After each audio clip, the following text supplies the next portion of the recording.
Sharma sir ఉండేది. ఆ Sharma sir ఏం చేసిండంటే, స్కైలాబ్ బాబు నాకు ఒక డౌట్ వచ్చింది, నీతో చెప్దాం అనుకొని వచ్చిండని ఆఫీస్కి వచ్చిండు. ఏంటి సార్ అంటే, శర్మ సార్, ఇది ఇంతకుముందు చెప్పిన శర్మ సార్తో పని చేసుకున్నటువంటి స్కూల్ అసిస్టెంట్ రాజేందర్ సార్ అని వచ్చిండు ఆఫీస్కి. ఆ రాజేందర్ సార్ ఏమంటుండంటే, అన్న నాకు ఒక విషయం తెలుస్తలేదు, రోజు మధ్యాహ్నం ఒక సారు శర్మ సార్ అని అన్నం తింటున్నప్పుడు ఏమంటాడంటే, నువ్వు ముందు తిను రాజేందర్ అంటాడు. నాకు ఏం అర్థం కావట్లేదు, జనరల్గా బ్రాహ్మణులు అంటే ఎక్కువ కులం కదా, వాళ్ళే ముందు తినాలా, మనం తర్వాత తినాలి కదా, నన్నే ముందు తినవంటాడు అన్న, నన్ను గౌరవించినట్ట అవమానించినట్ట అని అడిగిండు.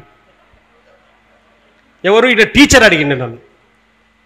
ముందు తినంటాడంటే గౌరవించినట్టు అవమానించినట్ట అంటే మళ్ళీ నేను నక్కలగుట్టే, మా కేంద్రం అంతా నక్కలగుట్ట బ్యాంకు, ఆ ఛాయ్ తాగే వ్యవహారం, ఎక్కువ తాగుబోతులలో నేను కొన్ని ఛాయలో.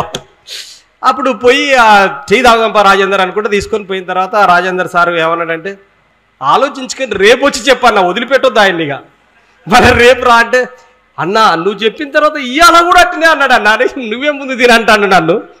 ఆయన భార్య ఆయనకు టిఫిన్ బాక్స్ పెట్టి పంపుతుంది, ఈయన భార్య ఆయనకు టిఫిన్ బాక్స్ పెట్టి పంపుతుంది కాదు, నువ్వే ముందు తినవంటాడు. ముందు తినవంటే నువ్వు అవమానించినట్ట గౌరవించినట్ట అన్న చెప్పన్న, నాకు 3 రోజుల నుంచి టెన్షన్ అవుతుందని ఆయన అన్నాడు. నువ్వేం ఆలోచించినావంటే, నాకైతే గౌరవించినట్టే అనిపిస్తుంది అన్నాడు. మీరేమంటారు? గౌరవించినట్ట అవమానించినట్ట?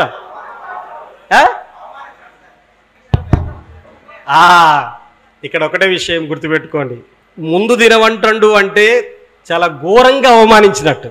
ఎందుకంటే నువ్వు నేను కలిసి తింటావురా అనేది నెంబర్ 1.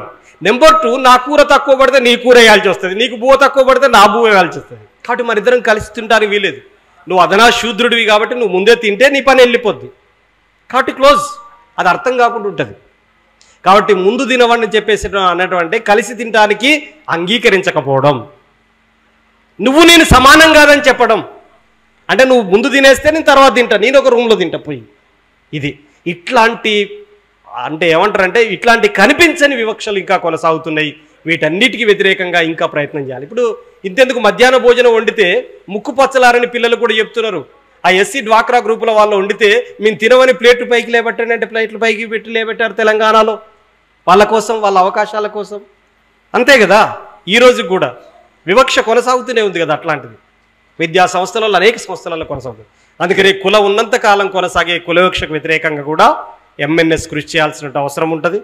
నేను ఈ మూఢనమ్మకాల నిర్మూలన సంఘంలో డైరెక్ట్ బాధ్యతల్లో లేకున్నా ఇండైరెక్ట్లో మీతో పాటు కలిసి పనిచేయడానికి కూడా నేను సిద్ధంగా ఉంటానని చెప్పి తెలియజేస్తూ, కులవివక్ష వ్యతిరేకంగా సాగేటువంటి పోరాటాల్లో ఎంఎన్ఎస్ సభ్యులు కలిసి రావాలని, అట్లాంటి ఘటనలు ఏమైనా జరిగినప్పుడు కేవీపీఎస్ దృష్టికి తీసుకురావాలని, మీరు మేము కలిసి ఐక్యమత్యంతో ముందుకు సాగాలని, మన ఇద్దరం వేరు కాదు అనేటువంటిది నా భావం. ఇలాంటి క్లాసులు మా ఇంటర్నల్గా జరిపేటువంటి క్లాసులలోనే చెప్పేటువంటి వాడిని, ఇది కూడా కేవీపీఎస్ సంఘం నా సహచర సంఘం అని చెప్పి భావించి నేను రావటం జరిగింది. నేను చివరిగా చెప్పేది ఏంటంటే, 2 నెలల కిందటనే బైరి నరేష్ గారు చెప్పారు, ఇప్పుడు చాలా క్రిటికల్ సందర్భాల్లో నేను కమ్యూనిస్ట్ పార్టీ కార్యకర్తగా కూడా ఉన్నాను. మా పార్టీ అఖిల భారత కార్యదర్శి సీతారాం యేచూరి గారు చనిపోయారు. ఆ సంతాప సభల్లో ఉన్నాను బిజీగా. రెండవది తెలంగాణ రైతాంగ సాయుధ పోరాట వారోత్సవాలు జరుగుతున్నాయి, అందులో కూడా బిజీగా ఉన్నాను. వాటన్నిటిని వదులుకొని ముందే చెప్పినటువంటి అంశం కాబట్టి ఇక్కడికే రావాలనే ఉద్దేశంతో ఇక్కడికి రావడం జరిగింది. మీ అందరి మధ్యలో మాట్లాడే అవకాశం కల్పించినందుకు మరొకసారి మీ అందరికీ జై భీమ్, లాల్ సలాం తెలియజేస్తూ ముగిస్తాను.